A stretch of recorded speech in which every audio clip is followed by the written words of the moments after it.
Good afternoon. It is Tuesday, May 17th. Skipped yesterday.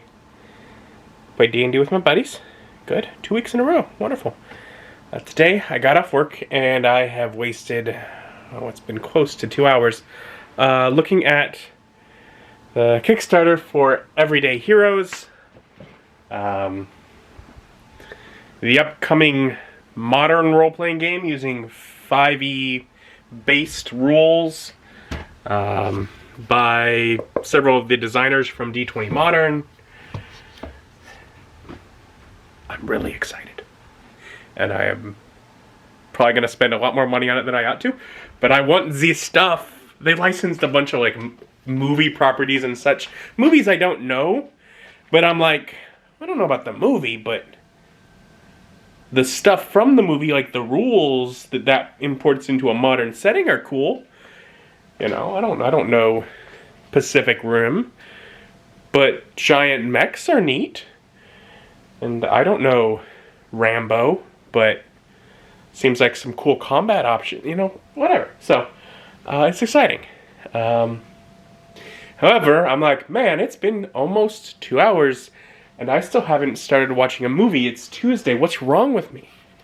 I'm going to watch Harry Potter, of course. Why think about what to watch when I can just continue along the series that I've been watching? And I'm on to year 4. Goblet of Fire. That'll be fun. More Harry Potter. This is the point where the books got really big. And they were not ready to start committing to double movies. Should have.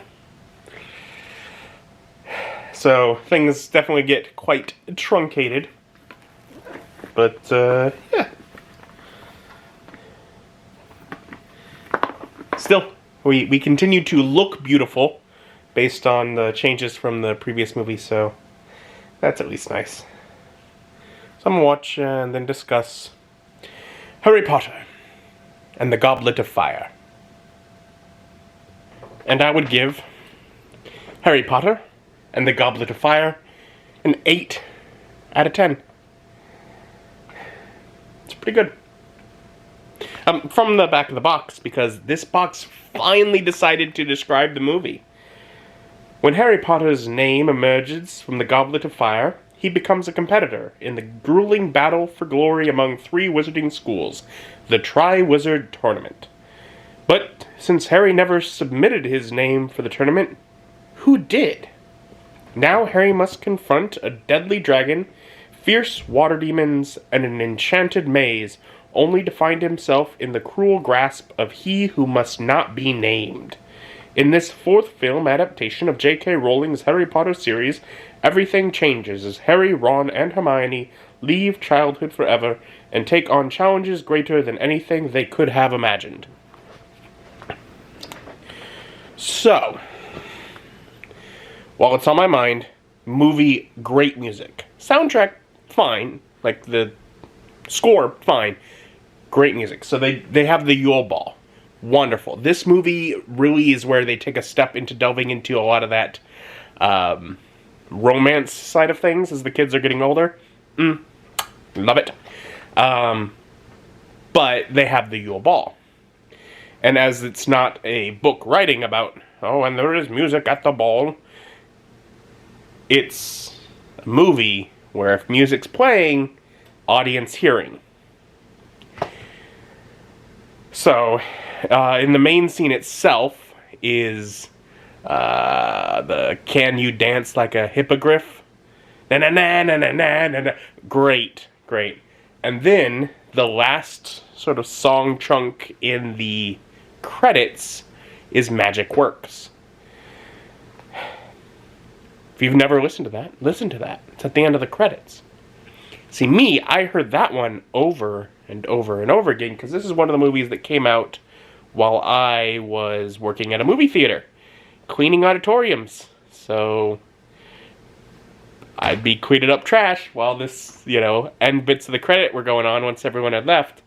So I heard the credit music for this and many movies around the time this came out. a lot. And they're good. They're good. So yeah, music is great. Like I was saying, the sort of delving into the romance of crushes and, you know, who's gonna be with who, all of that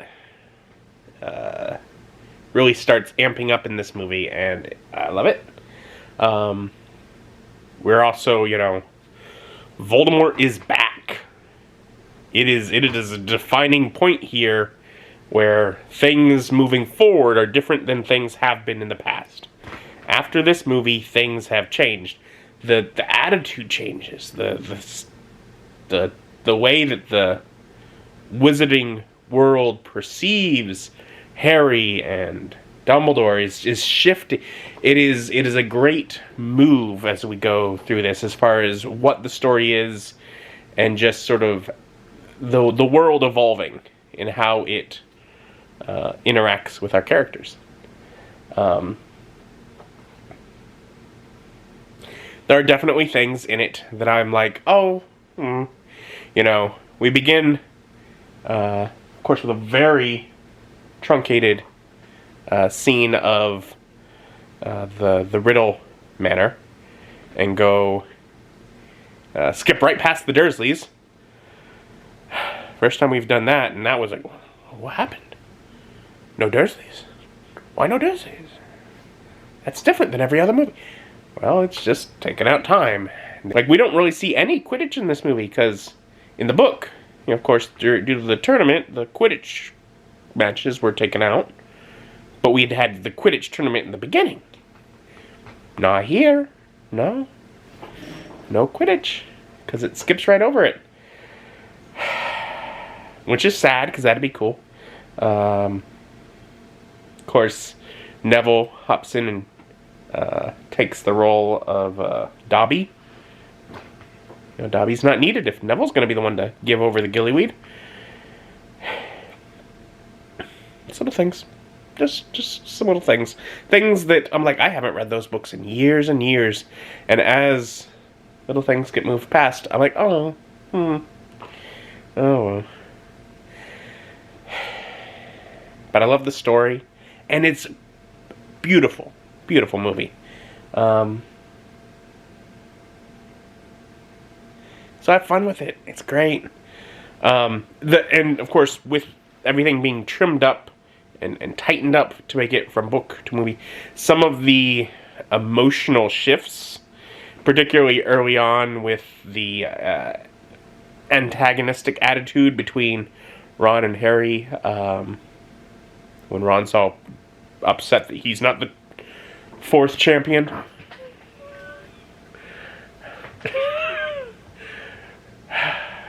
Well, it definitely feels a little harsh and rushed as far as, like, overreact. I mean, but it's because those scenes are all pushed together and things are going by quickly.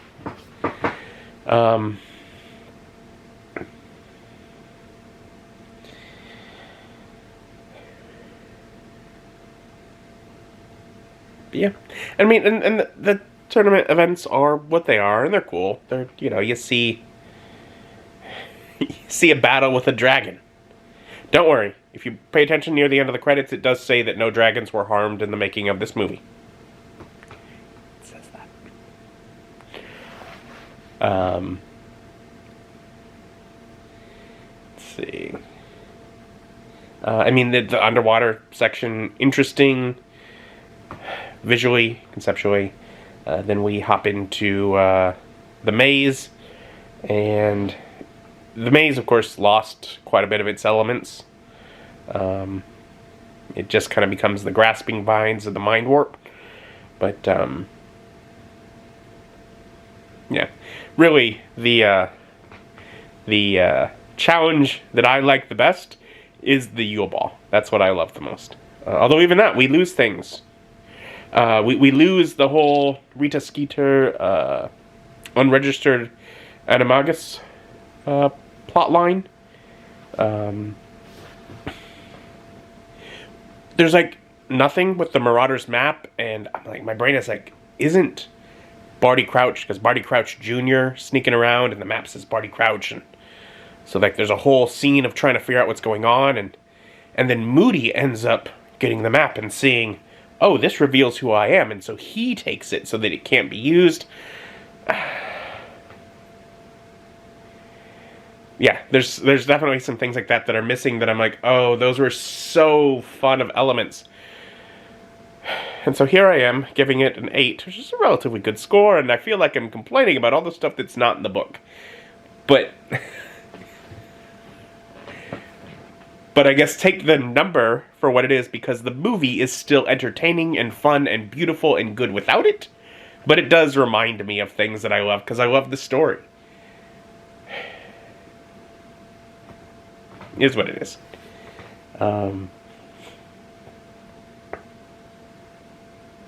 Yeah, it's the point where I wish they would have started splitting them into 2 movies, because that's basically my only real complaint. There just wasn't enough of it. I would have liked more. Well, it'll take them a few more to make that decision at very last minute. Oh well.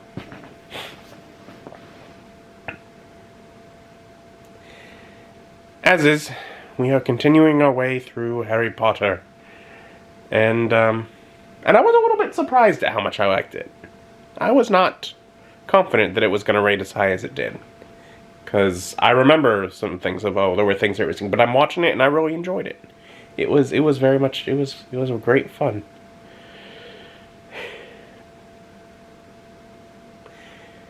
And I'm going to call it a night, because it is actually past my bedtime already, so... thank you for joining me and joining me as my journey continues.